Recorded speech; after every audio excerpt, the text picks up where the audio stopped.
guerra, de batalha espiritual. Nós temos, cada culto tem uma característica marcante. Culto de quarta-feira é culto de ensino, culto de domingo é culto de celebração, culto de sexta-feira é um culto de batalha, um culto de guerra. Então a gente tem que orar, a gente tem que entrar na presença de Deus. Eu quero que você feche seus olhos e entre comigo em oração na presença do Senhor. Pai querido, em nome do Senhor Jesus, aqui nós nos encontramos na tua santa presença para declarar que o Senhor é Deus sobre as nossas vidas, para declarar que o Senhor é Deus sobre esta casa, para declarar que o Senhor é Deus, Senhor Deus, ó Pai, sobre este lugar, e que nas tuas mãos está o poder, a honra, a glória, e também, ó Deus, está, ó Deus, as vitórias, as bênçãos que nós precisamos receber de Ti, Senhor. Deus, nas tuas mãos, ó Deus, está, ó Deus, o renovo, o fortalecimento espiritual, ó Deus, que precisa ser, Deus, ó Deus, derramado sobre as nossas vidas, ó Deus, nesse tempo. Precisamos do teu renovo, precisamos do teu fortalecimento espiritual a cada dia. Toma-nos inteiramente nas tuas mãos aqui, Senhor, em nome de Jesus, que as cadeias sejam quebradas, que as barreiras sejam rompidas, ó Deus, que o levante do inimigo seja destruído na vida das pessoas que aqui se encontram, Senhor, porque a nossa batalha não é contra a carne, nem contra o sangue, ou seja, não é contra pessoas. A nossa batalha é contra o diabo, é contra os agentes demoníacos do reino das trevas, é contra os demônios, Senhor, é contra aqueles que se levantam, meu Pai, para, ó Deus, disseminar doença, ó Deus, para disseminar, ó Deus, o mal sobre a vida do teu povo, Senhor. E nessa noite nós nos levantamos em Cristo Jesus, na autoridade soberana deste nome que é sobre todo nome, para quebrar, ó Deus, quebrar as cadeias, quebrar as amarras do inimigo, repreender, ó Deus, toda ação das trevas. Andai a solderrai, em nome de Jesus neste lugar. Andai a surimicantaramandarabasou, em nome de Jesus, Pai, que o poder do teu Espírito Santo se movimente neste lugar, que a presença do Senhor, ó Deus, desça sobre este lugar, que o Senhor mova, ó Deus, neste lugar, nessa noite, determinando a bênção do Senhor, determinando a vitória do Senhor, determinando a cura do Senhor, determinando a libertação do Senhor sobre a vida de todos aqueles que entrarem neste santuário nessa noite. Todos que adentrarem neste local para cultuar ao Senhor, que sejam tocados pela tua glória, os que já estão aqui e os que porventura estão vindo para cá, Senhor. Em nome de Jesus, eu coloco cada vida aqui diante do Senhor, e eu me levanto em Cristo em oração, Pai. Nós não estamos aqui apenas para cumprir tabela, nós não estamos aqui para, ó Deus, simplesmente dizer que vimos a mais um culto na igreja. Nós estamos aqui para termos uma experiência com a tua palavra, para termos uma experiência com o mover, com o agir do teu Espírito Santo em nossas vidas. Estamos aqui, Senhor Deus, ó Pai, para sermos tocados pela tua glória, em demando e derraçubia, em nome de Jesus. Ó Deus, vai movendo,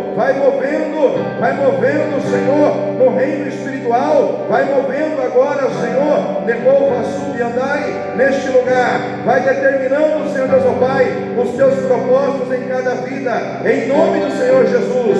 Aquele que busca, encontra, aquele que pede, recebe, e aquele que bate, abrir-se-lhe-á a porta. É uma promessa do Senhor àqueles que buscam o Senhor.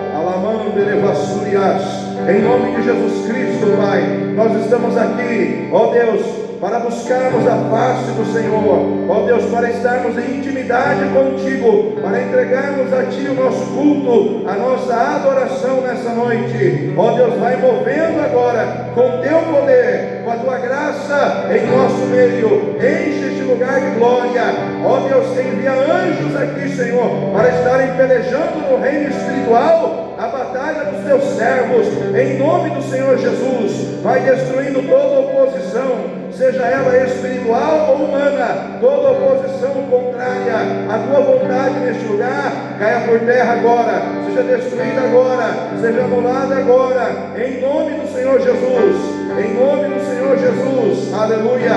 Nós entregamos, meu Pai, este culto, nós entregamos as nossas vidas, nós entregamos tudo em tuas mãos, Senhor, crendo que o Senhor é Deus e que nós somos teus servos em Cristo Jesus, e que nesse propósito de fé estabelecido na tua palavra, ó Deus, o Senhor nos favorece, nessa noite, Pai.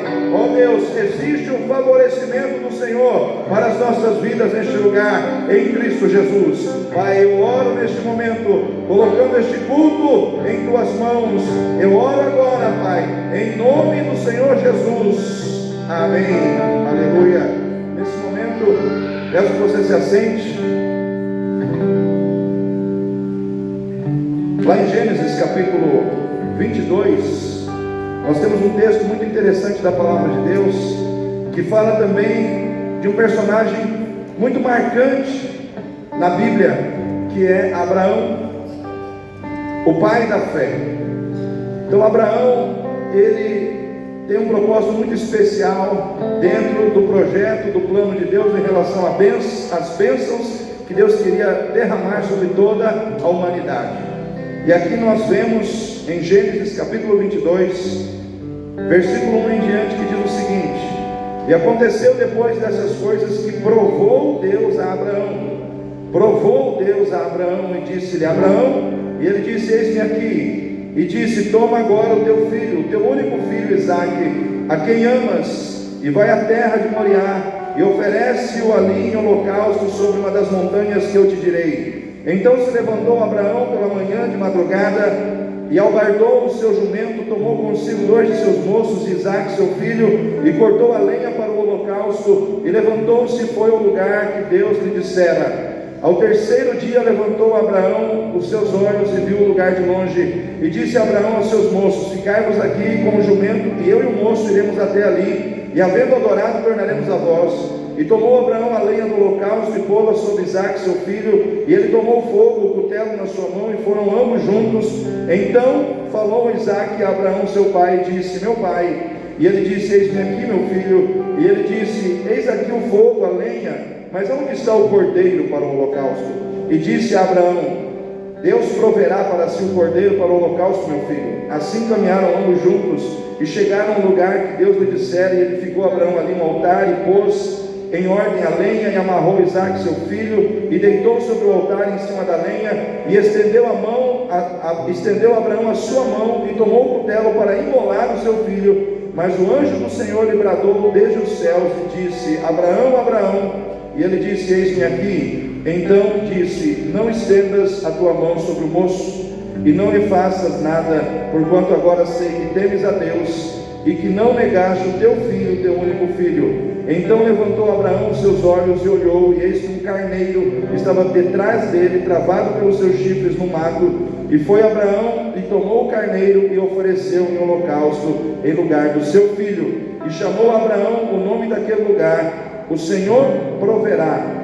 De onde se diz até hoje, até o dia de hoje: no monte do Senhor se proverá. Amém? O Senhor proverá. Amém, irmãos? O Senhor é o Deus que provê. O Senhor é o Deus da providência, né? E Abraão descobriu isso no meio de uma prova. É interessante que Abraão, irmãos, começa a sua trajetória, a sua caminhada com Deus lá no capítulo 12 de Gênesis, quando Deus chama Abraão e diz: eu abençoarei você, Abraão, abençoarei a sua descendência, abençoarei aqueles que te abençoarem, e aqueles que te amaldiçoarem eu amaldiçoarei, mas em ti serão benditas todas as famílias da terra. E Abraão, irmãos, biblicamente falando, se tornou o pai da fé, um homem que recebeu o título de pai da fé. E quando eu penso nisso, eu vejo que existem pessoas que se encaixam perfeitamente com o papel que lhes é dado. Parece que você não consegue olhar para aquele personagem e ver outra pessoa no lugar daquela pessoa que representa aquele personagem. Fazendo um paralelo aqui, trazendo isso para o contexto do mundo que a gente vive hoje, quantos aqui já assistiram aquele filme Rock, o Lutador? Quantos assistiram aí? Né? Você consegue imaginar um outro Rock que não seja o Sylvester Stallone fazendo aquele papel? Eu pelo menos não consigo, porque o personagem ele se ajusta tão bem com a pessoa que você não consegue ver outra pessoa sendo aquele personagem.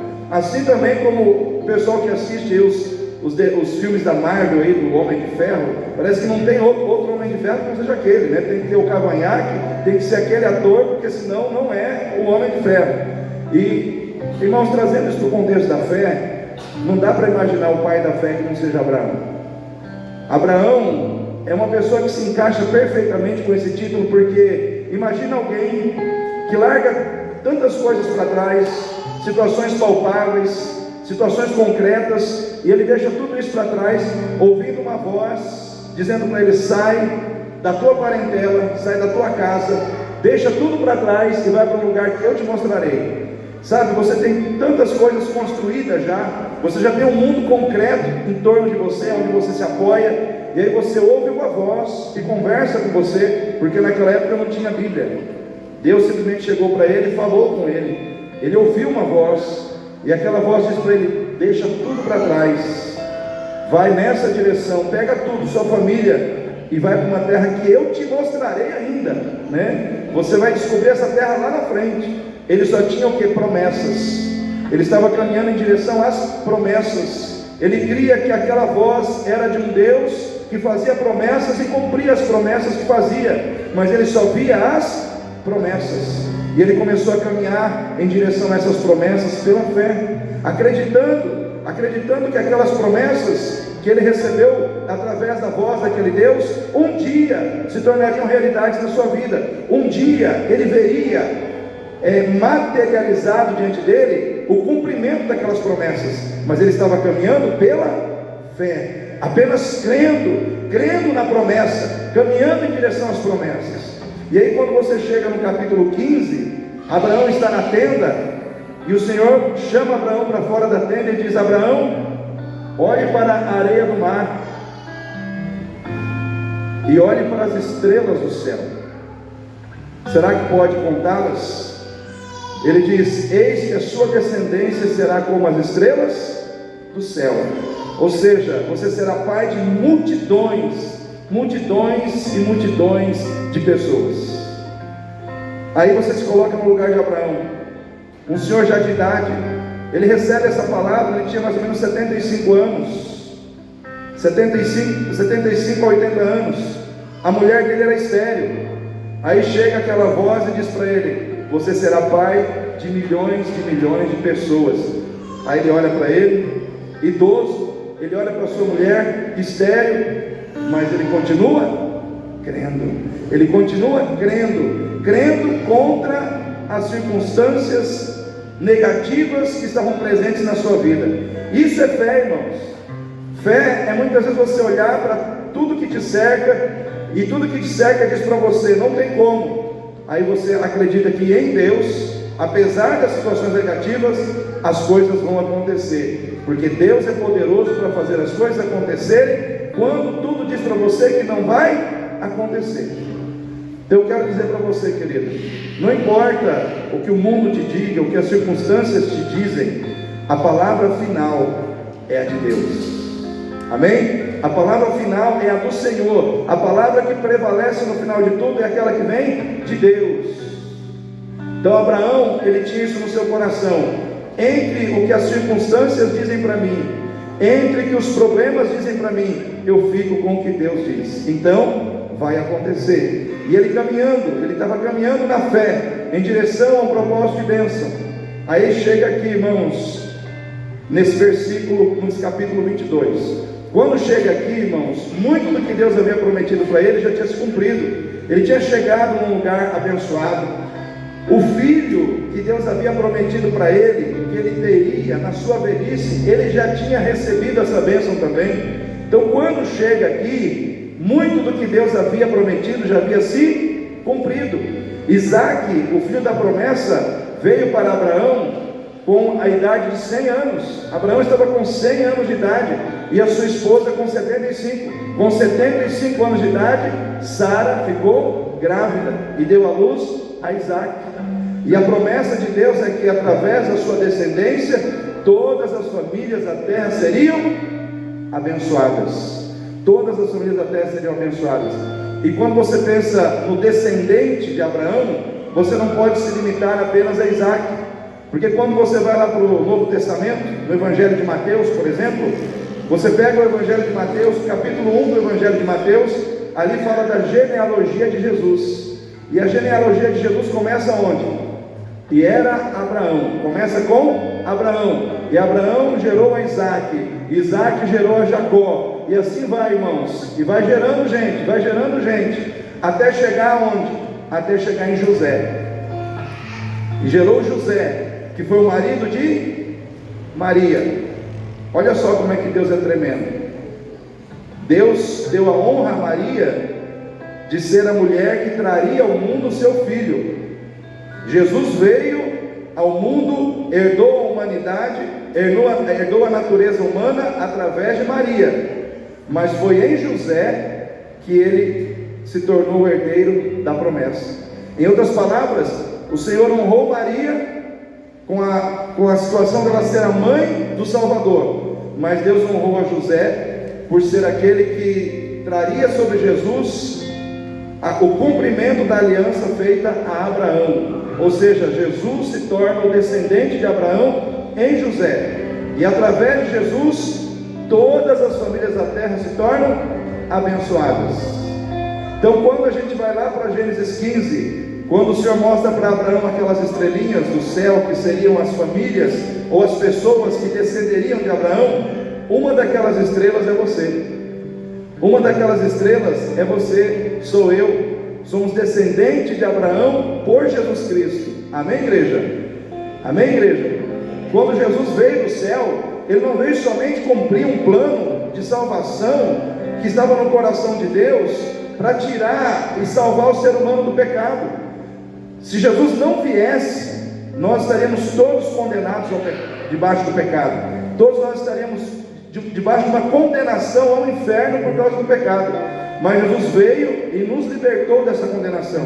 Só que quando Jesus veio do céu para cumprir esse plano, Ele não veio apenas cumprir um plano de salvação, Ele também veio cumprir uma promessa que Deus fez a um velhinho chamado Abraão, lá no Velho Testamento, que através do seu descendente todas as famílias da terra seriam abençoadas. Então hoje, em Cristo Jesus, nós também somos herdeiros de Abraão pela promessa feita a Deus por Ele. Estamos debaixo de um propósito de bênção. Só que quando chega aqui, irmãos, quando chega aqui, diz a palavra de Deus que Deus provou a Abraão. Em outras palavras, aquele que foi escolhido por Deus para ser abençoado, também é provado. Também é provado. Então você que Deus escolheu para ser abençoado em Cristo Jesus, você tem que entender que assim como existe a bênção na sua vida, também existe a prova. Existem momentos em que Deus, o Deus que nos chamou para sermos abençoados, Ele também nos passa pela prova. Ele também passa a gente pela prova. E às vezes nós precisamos passar pela prova para podermos ir adiante em algumas coisas da nossa vida. E a prova, irmãos, faz parte de todo o processo que muita gente precisa passar para podermos avançar na vida em muitas coisas. Por exemplo, quem vai receber uma carteira de habilitação, não tem que passar pela prova? Para depois segurar na mão uma carteira de habilitação? Mas o pessoal não te entrega uma carteira de habilitação sem testar você, sem provar você, sem verificar se você realmente tem condição de dirigir um carro, sim ou não, irmãos? Então, para você ter a habilitação, você precisa passar pelas provas, pelos testes, você precisa ser aprovado nesses testes, para depois receber a habilitação. Assim também acontece, irmãos, com aqueles que fazem todo o processo de estudo dentro de uma escola, para você ir mudando de série, para você ir mudando de turma, para você sair do segundo grau e ir para a faculdade, você tem que passar pelas provas, e você tem que ser aprovado. Assim é com todos nós. Assim também acontece na nossa vida espiritual. Nós, a exemplo de Abraão, estamos debaixo da bênção, mas também precisamos passar pelas provas.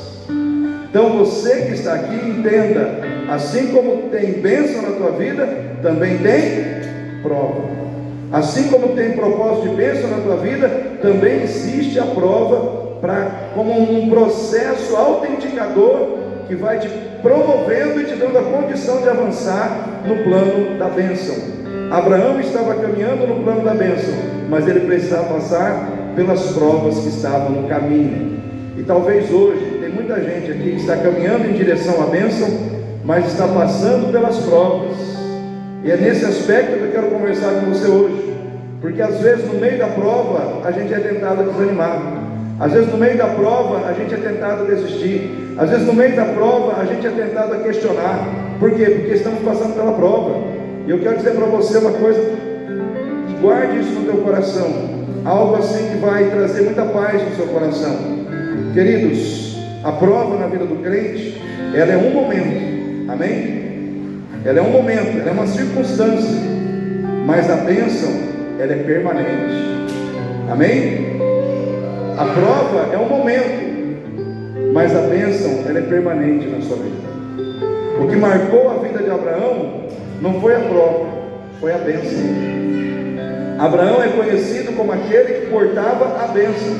Abraão é conhecido como aquele que trouxe a bênção a toda a humanidade, passando pela prova, mas permanecendo na bênção. O que marcou a vida dele não foi a prova, foi a bênção. Eu quero dizer para você que o que vai marcar a sua vida hoje não é a prova, é a bênção de Deus. Porque a prova você vai passar, mas a bênção ela vai permanecer. A bênção ela vai ficar na sua vida. A prova passa, mas a bênção permanece. A bênção continua com você. As provas elas vão passando. Você passa por uma hoje, vence. Passa por outra amanhã, vence. Aí você olha para trás e fala: passei por 10 provas, mas todas ficaram para trás. E a bênção continua sobre a minha vida. Eu quero dizer para você, querido, a prova é um momento, né? Ela às vezes muda de face, ela às vezes muda de aspecto na nossa vida, mas a bênção permanece sobre a tua vida sempre. Você foi escolhido para ser abençoado em Cristo Jesus. Quem aceitou Jesus aí? Então eu quero dizer para você, a bênção de Deus vai prevalecer na sua vida, porque a Bíblia diz que em Cristo Deus te abençoou com todas as sortes de bênção nas regiões celestiais. O canal da bênção é Jesus. O doador da bênção é Jesus. O portador das bênçãos de Abraão para a nossa vida é Jesus. Então, se eu tenho Jesus, se Jesus está na minha vida, se Ele é o meu Salvador, se Ele é o meu Senhor, as bênçãos que estão nele vêm sobre a minha vida. Eu estou abençoado em Cristo Jesus. Amém? Só que eu quero conversar com você sobre essa questão de que abençoados somos, mas temos que passar pelas provas. A exemplo de Abraão, eu e você caminhamos em direção à promessa. Abraão passou por um caminho de provas até se cumprir todas as promessas. Assim também é comigo e assim também é contigo. Então eu e você hoje estamos passando talvez por provas, e no meio dessas provas eu quero dizer para você que existem propósitos de Deus na sua vida. Então, caminhando para a bênção, você passa pela prova, eu passo pela prova, primeiro, para que nós aprendamos como crentes, como servos de Deus, a não vivermos esperando somente a honra que vem da fé, mas também para que nós saibamos honrar a fé quando for necessário. Amém? Existem momentos em que nós seremos honrados pela fé, mas nós não podemos querer somente a honra que vem da fé. E quando a gente fala da honra que vem da fé, é aquela situação de querermos os milagres que vêm da fé. O que é ser honrado pela fé? É receber da fé, é nos tornarmos o alvo dos benefícios da fé. Ser honrado pela fé é quando a gente se vê como alvo dos benefícios da fé, dos milagres da fé. E todos nós gostamos de receber milagre pela fé, amém, irmãos? Quem gosta de milagre aí? A gente gosta de receber milagre pela fé, a gente gosta de receber revelação de Deus pela fé, a gente gosta de receber cura pela fé, a gente gosta de receber soluções para os nossos problemas pela fé. Isso é sermos honrados pela fé. Mas existem momentos em que nós temos que honrar a nossa fé. Deus não te chamou apenas para receber a honra da fé, mas Deus também te chamou para honrar a fé nele. E quando é que isso acontece? Quando é que eu tenho que honrar a fé? Em que momento eu tenho que honrar a fé? Naquele momento quando Deus, preste atenção, naquele momento quando Deus me permite passar por um sofrimento, por um momento de perda, por um momento de dor, e Ele não me explica o porquê daquilo. Sabe aquele momento quando Deus permite que você passe por um problema, por uma dificuldade, por um sofrimento, por uma perda, e Ele não te diz o porquê que você está passando por aquela situação. Honrar a fé é você permanecer firme, servindo a Deus, fazendo a vontade de Deus, obedecendo a Deus, quando Deus permite você perder, quando Deus permite você sofrer, quando Deus permite você passar pela dor, e Ele não te diz o porquê que você está passando por aquilo. E é complicado quando eu e você, como crentes, nos encontramos nessa situação, porque Abraão estava assim, irmãos. Deus chegou para ele e falou assim: pega o seu filho, o seu único filho, e vai e oferece ele em holocausto. O que Deus estava falando para Abraão naquele momento? Esse filho que você esperou 100 anos para você ter, você vai sacrificar ele agora. Se coloca no lugar de Abraão, irmãos. Quando a gente fala de perdas, a gente fala perda financeira, perda de um emprego, perda de uma situação importante. Tudo isso tem um peso para nós. Mas na vida de Abraão era perder o filho da promessa. Era um velhinho de 100 anos que esperou 100 anos para ter um filho. E naquele momento Deus falou: você vai perder esse filho agora. Esse filho que você esperou tanto tempo, você vai perder ele. Porque você vai levar ele lá numa montanha, vai colocar ele em cima de um monte de lenha e vai sacrificar esse filho no holocausto. Abraão, ele tinha, irmãos, ele tinha tudo para questionar Deus. Sim ou não? Ele tinha tudo para dizer: Senhor, eu esperei 100 anos. 100 anos eu esperei essa promessa. 100 anos eu aguardei que esse momento em que eu seria pai desse menino. E agora que eu tenho essa bênção na minha mão, o Senhor vai tirar ela de mim. O Senhor vai tirar esse filho de mim. Ele poderia ter feito isso, sim ou não, irmãos? Mas ele não fez. Ele não fez. O Senhor falou para ele: vai, e ele disse: vou. Às vezes a gente não entende o que Deus está fazendo, e é aí que realmente nós vamos entender se nós temos fé ou não. Porque quando a gente entende as coisas, é fácil obedecer a Deus. Quando a gente entende o que Deus está pedindo, é fácil fazer a vontade de Deus. Mas quando a gente não entende, aí verdadeiramente é que a nossa fé tem que aparecer. E nós temos que aprender com Abraão algo que ele nos ensina com muita propriedade, irmãos. Quando a gente não entende o que Deus quer, quando a gente não entende o que está acontecendo, nós temos que fazer como Abraão fez. E o que Abraão fez, irmãos? Abraão fez o seguinte: ele disse para ele mesmo: eu não sei o que está acontecendo. Aparentemente o momento é de dor, é de perda, é de sofrimento. Não estou entendendo nada, porém eu acredito no caráter do Deus que eu sirvo. Eu sei que Ele é bom, eu sei que Ele é justo, e eu sei que eu não sei, mas Ele sabe o que Ele está fazendo, e eu preciso descansar nessa certeza de que Deus sabe o que está fazendo, e no final de tudo Ele vai me abençoar. E muitas vezes nós precisamos fazer isso, irmãos. Quando você estiver passando por uma situação, uma prova, que você não entende o porquê você está passando por aquilo, confia no caráter de Deus. Amém? Confia no caráter de Deus. Confia no caráter de um Deus que é bom. Confia no caráter de um Deus que é justo. Confia no caráter de um Deus que é fiel. Confia no caráter de um Deus que é sábio. Você não sabe o que está acontecendo, mas Ele sabe.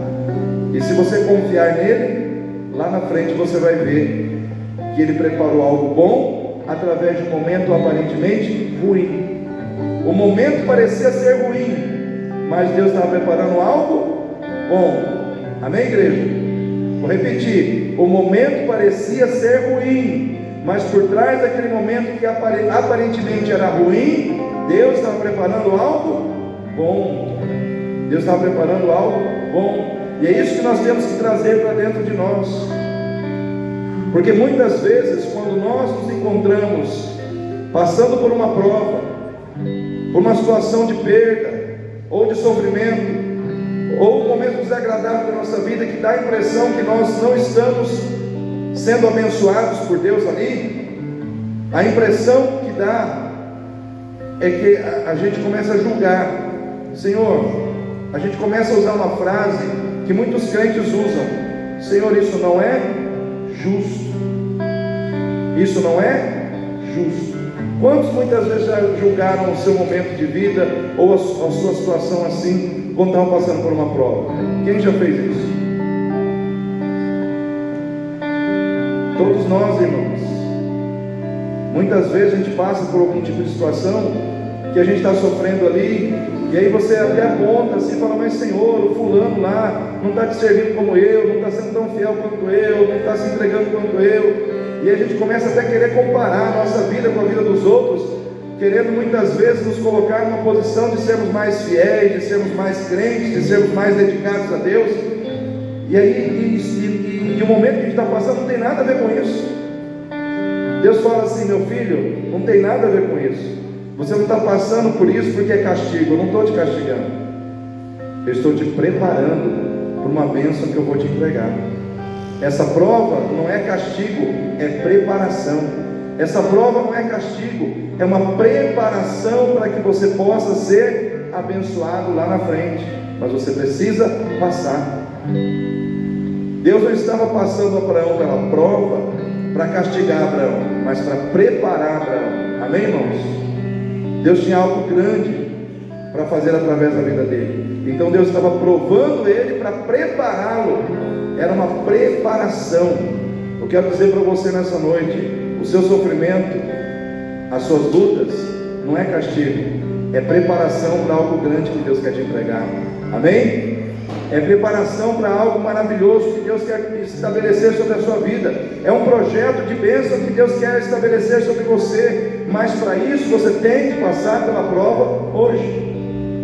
Tem que passar pela prova hoje.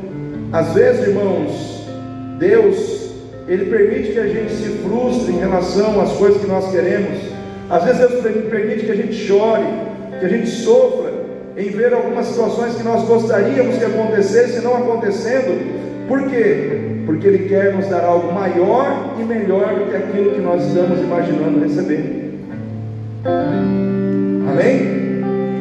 Você pode crer nisso? Às vezes Deus permite que as coisas não aconteçam do jeito que você gostaria. Às vezes Deus permite que os seus planos se frustrem. Você planejou e se frustrou. Aí você chorou, você se angustiou. Por quê? Porque o que Deus quer para você é melhor do que aquilo que você queria. Porque o que Deus quer fazer é maior do que aquilo que você esperava receber. E muitas vezes é assim, comigo e com você. Quantos aqui lembram de Marta, e Maria e Lázaro, os três irmãos? Quantos lembram aí? A Bíblia fala que Jesus era muito amigo de Lázaro, de Marta e de Maria. E houve um momento em que Lázaro ficou doente, sim ou não, irmãos? Está lá no Evangelho, no Evangelho de João, no capítulo 11, ali em diante, diz que Lázaro ficou doente. E as irmãs de Lázaro, Marta e Maria, mandaram avisar Jesus: o nosso irmão está doente, Senhor. E aí Jesus ficou sabendo que Lázaro estava doente. E aí falou para os seus discípulos: Lázaro dorme. Aí os discípulos disseram: mas se ele está dormindo, né? Os discípulos pensaram que ele estava apenas dormindo. Jesus falou: não, mas ele morreu. Aí os discípulos estranharam, porque Jesus não foi lá enquanto ele estava doente. Jesus esperou 4 dias depois que ele havia morrido para dizer: agora nós vamos lá. Aí os discípulos estranharam, falando: mas como, Senhor? Ele estava doente, o Senhor não foi, agora que ele morreu faz 4 dias, a gente vai lá. E Tomé falou: nós vamos lá para morrer, nós vamos lá para sermos apedrejados, perseguidos. Tomé não queria nem ir. Jesus falou: não, nós vamos lá. E aí eles foram. Chegando lá, Marta já veio correndo e disse: Senhor Jesus, se o Senhor estivesse aqui, o meu irmão não teria morrido. E aí Jesus disse para ela o seguinte: eu sou a ressurreição e a vida. Aquele que crer em mim, ainda que esteja morto, viverá. Marta falou assim: Senhor, eu creio que ele vai ressuscitar no último dia. Jesus disse: não, você não entendeu. Aquele que crer em mim, ainda que seja morto, viverá. Me leve aonde ele está, me leve ao túmulo de Lázaro. E ela disse: mas Senhor, já faz 4 dias, já cheira mal. Jesus: não, me leve até lá. Chegando lá, irmãos, diante do túmulo, Jesus disse: tirem a pedra. Porque o túmulo, irmãos, naquela época era uma caverna. Eles colocavam uma pedra na porta da caverna e colocavam o defunto lá dentro. E eles tiraram a pedra e Jesus disse: Lázaro, venha para fora. Mal cheiroso, morto há 4 dias, aquele defunto levantou e saiu para fora. Irmãos, todos ali ficaram impactados com tudo que aconteceu naquele lugar, porque Jesus, ele não estava ali apenas para curar um doente. Jesus foi ali para ressuscitar um morto. Aí eu pergunto para os irmãos: o que é mais fácil, curar um doente ou ressuscitar o que é mais difícil, curar um doente ou ressuscitar um morto? Hein, Lourenço? Ressuscitar um morto. Jesus permitiu que aquela situação ficasse impossível, para que ele fosse lá e fizesse o impossível acontecer. Eles queriam que Jesus fosse lá apenas para curar um doente. Jesus foi lá e ressuscitou um morto. E o impacto daquela ressurreição de Lázaro, irmãos, foi muito grande no coração dos judeus. Muitos judeus se converteram a Jesus a partir daquele dia, porque nunca haviam visto alguém ressuscitar um morto. E Jesus estava ali ressuscitando alguém que estava morto há 4 dias. E tinha que ser 4 dias, irmãos, porque na crença do judeu, até 3 dias ele poderia voltar à vida. Mas se passasse do 3º dia, entrasse no 4º dia, era impossível, não poderia vir mais do mundo dos mortos. Então Jesus falou: então vai ser no 4º dia, porque eu sou o Senhor da vida. Aquele que crer em mim, ainda que seja morto, viverá. Não importa se é 3 ou 4 ou 5 dias, se crer em mim, viverá.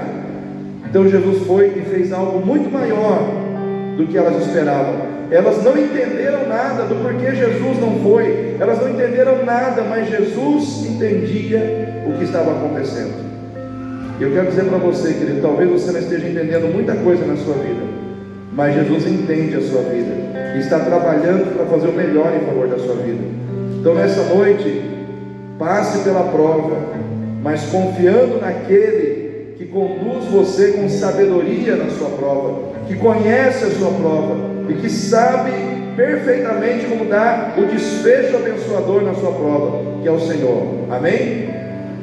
Às vezes Deus passa a gente pela prova, irmãos, para que nós possamos aprender a sacrificar as coisas que nós amamos por amor a Ele, ou para colocar Ele em primeiro lugar na nossa vida. A minha pergunta para você nessa noite é: quem está em primeiro lugar na sua vida? Quem ocupa o primeiro lugar da sua vida? Se você responder Jesus, amém, glória a Deus por isso. Mas naquele momento na vida de Abraão, Deus viu que Abraão colocou muito amor em cima de Isaac. E aí Deus viu que havia um amor demasiado no seu coração por Isaac. E aí Deus fala assim: sacrifica o teu Isaac. Naquele momento, Abraão, ele teve que abrir mão do que ele mais amava para colocar Deus em primeiro lugar na sua vida. E muitas vezes, irmãos, isso é o que Deus espera de cada um de nós aqui. Todos nós, a exemplo de Abraão, somos pessoas de fé, que temos compromisso de fé, que temos que colocar Deus em primeiro lugar. E muitas vezes isso vai requerer de nós sacrificar coisas que nós amamos, para que Deus possa ser visto como aquele que nós mais amamos. Existe aquele pensamento, às vezes, na cabeça de muitas pessoas, que pensam assim: eu amo a Deus, Deus sabe, eu não preciso mostrar isso para ninguém. Isso é engano, irmãos, porque o amor a Deus que só existe no seu coração e ninguém vê, é um amor que não influencia ninguém, é um amor que não impacta a vida de ninguém, é um amor que não ensina ninguém a servir a Deus. Quando Deus prova o coração de Abraão, pedindo que ele sacrificasse o seu filho, que era a pessoa que ele mais amava nessa terra, não é porque Deus queria saber se Abraão o amava ou não, porque Deus já sabe. Sim ou não, irmãos? Deus não é onisciente, Ele não sabe todas as coisas. Ele sabia que Abraão iria cumprir o que ele pediu. Ele sabia que Abraão o amava acima até mesmo do seu filho. Mas então por que Deus pede para Abraão fazer o sacrifício? Para ensinar a cada um de nós que estamos aqui hoje, como servos de Deus, esse momento da nossa vida em que Deus vai pedir para a gente sacrificar coisas por amor a Ele, e a gente tem que sacrificar. A gente tem que sacrificar. Muitas vezes nós temos que sacrificar o conforto da nossa casa, às vezes nós temos que sacrificar prazeres, entretenimentos para poder servir a Deus, para estar na igreja, para buscar a Deus. Mas isso é uma maneira de nós demonstrarmos que Deus é mais importante na nossa vida. Às vezes Deus está pedindo para você sacrificar alguma coisa que é importante para você, só para você estar na presença dEle, só para você estar na casa dEle. E quando você faz isso, você está fazendo como Abraão. Você está dando passos de fé que vão te levar para mais perto de Deus e da bênção de Deus na sua vida. Porque se Abraão se recusasse e dissesse: Senhor, eu não vou sacrificar, ele não chegaria no lugar da bênção, ele não chegaria no lugar da provisão, aonde ele disse: no monte do Senhor se proverá, Jeová Jireh. Ele só conheceu a provisão quando ele chegou lá. Amém, igreja? Se você não chegar até o fim da caminhada, você não vai receber a provisão que Deus tem preparado para você.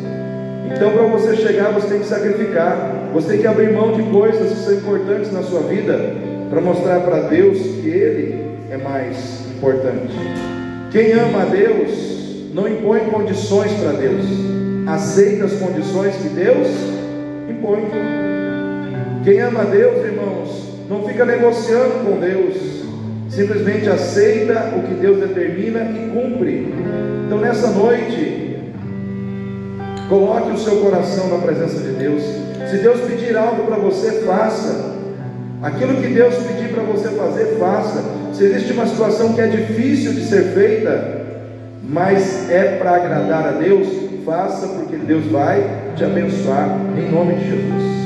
Amém? Amém, igreja?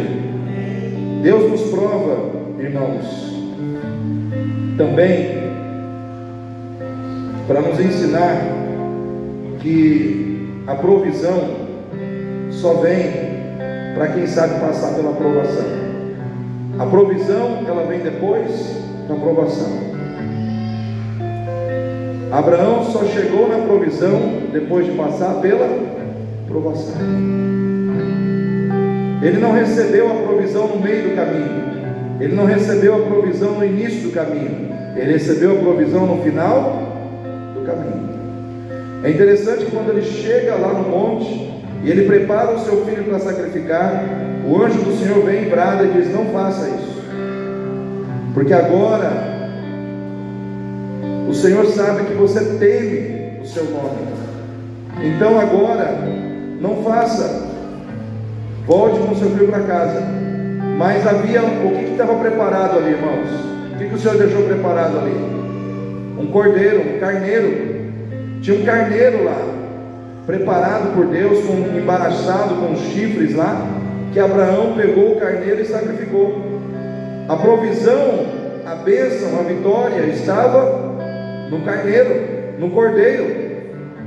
Toda a provisão de bênção que Deus havia preparado estava no cordeiro. A restauração que Abraão precisava estava no cordeiro. A restituição da vida do seu filho estava no cordeiro. E aquele cordeiro representava quem, irmãos? Jesus. Ele é o cordeiro de Deus que veio para tirar pecado do mundo. O que eu quero dizer para você, encerrando essa palavra: toda provisão, toda cura, toda restauração que você precisa está no Cordeiro, que Deus já preparou. Ele preparou um Cordeiro para você. Ele foi morto, Ele derramou o seu sangue, só que Ele ressuscitou e está vivo. Ele se chama Jesus Cristo de Nazaré. Nele está a vitória para cada um de nós. Nele está a cura, nele está a vitória que eu e você precisamos receber. Então nessa noite eu quero que você fique em pé, para que nós possamos entrar na presença de Deus.